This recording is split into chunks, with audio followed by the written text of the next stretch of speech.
પાટણના સાંતલપુરમાં મેઘરાજાએ વિનાશ વેર્યો છે, જ્યાં સાંતલપુરના વોરવા ગામે વીટીવી ન્યૂઝની ટીમ પહોંચી, જ્યાં વરસાદના વિરામ બાદ પણ વોવા ગામમાં તારાજીના દ્રશ્યો જોવા મળ્યા. ગઈકાલે વોવા ગામે ભરાયેલા હતા 10-10 ફૂટ જેટલા પાણી. ગ્રામજનોએ રાત ઉજાગરો કરીને પોતાના સામાનની રખેવાળી કરી છે. મોટાભાગના લોકોની ઘરવખરી વરસાદમાં પલળી ગઈ. વોવા ગામના ખેડૂતોની જીરાનો પાક સંપૂર્ણ બરબાદ થયો છે.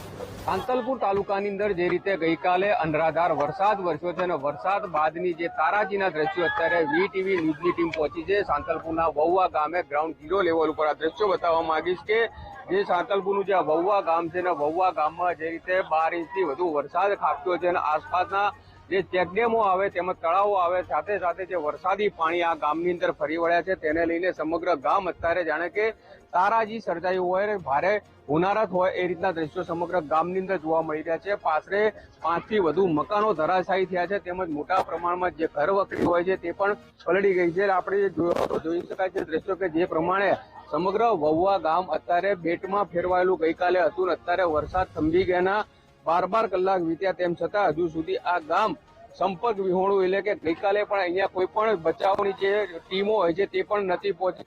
આપણી સાથે ગામના આગેવાન છે, એમને પૂછવાનો પ્રયાસ કરીશું કે ભાઈ જે રીતે વરસાદે તારાજી વેરી છે વહુવા ગામની અંદર કેટલું નુકસાન હશે અને કેવી સ્થિતિ હતી કાલે? વહુવા ગામની અંદર મોટા ભાગનું નુકસાન તો જે ઘરોની અંદર જે અમારો પાક પડ્યો હતો જીરું એરંડા એમનું ખૂબ નુકસાન આવ્યું છે. અને બીજું ઘર વખરી માણસોની બહુ તણાઈ ગઈ છે. ઇલેક્ટ્રિક વસ્તુ તો બધી બગડી જ છે, કોઈ ફ્રીજ છે, ઘર ઘંટી છે, તેમજ વોશિંગ મશીન છે અને માણસોના ખાટલા ઘર વખરી બહુ તણાઈ ગઈ છે.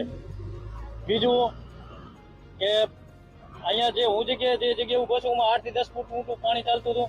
અને કાલે જે અમે અમારા જીવના રેસ્ક્યુ ટીમ તો કોઈ આવી શકે એમ નથી. રેસ્ક્યુ ટીમ બપોરના 4 વાગ્યા પછી આવી હતી.